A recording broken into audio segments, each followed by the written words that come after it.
Hello everyone, my name is Sarah. For the first question, I like when one person facilitates the meeting.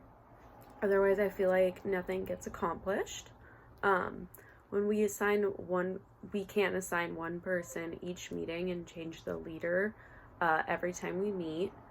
When there isn't an assigned leader, in my opinion, it takes too long for the meeting to start. Everyone waits for someone to speak up, and if no one ever does, nothing gets done.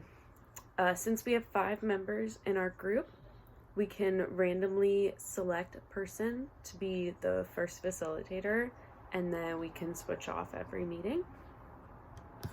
And for the second question, I think some characteristics of a good group is the ability to communicate with each other well. Getting to know your group before having to work on the topic at hand is helpful and promotes a better work environment.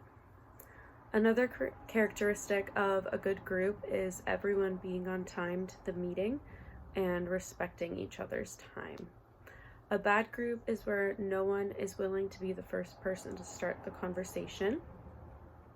In a group like this, everyone kind of just sits there and refuses to contribute, whether that be because they're shy or they just don't care. For the third question, I had a good group experience in my philosophy class.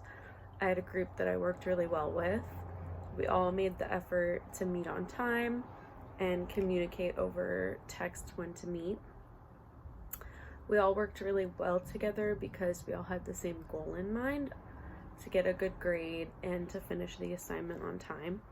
I had a bad group experience in my environmental science class where we were sent to breakout rooms and no one wanted to be the first one to speak up. So in the end, we didn't get any of the work done because none of us wanted to be the first one to talk, which is why I think it would be good for us to have a leader every time we meet so they start the conversation.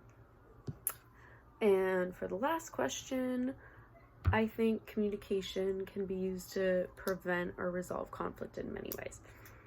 Communication can prevent group conflict by setting boundaries in the beginning. For example, if someone can't meet at a certain day that was planned, communication should be used to tell the group in adequate timing that they need to reschedule the meeting. This should be done at least 1 or 2 days in advance so that everyone has enough time to reschedule. Communication can resolve group conflict by resolving issues right away. If someone in the group is unhappy with the way something is being discussed or handled, open communication needs to be had to solve this issue.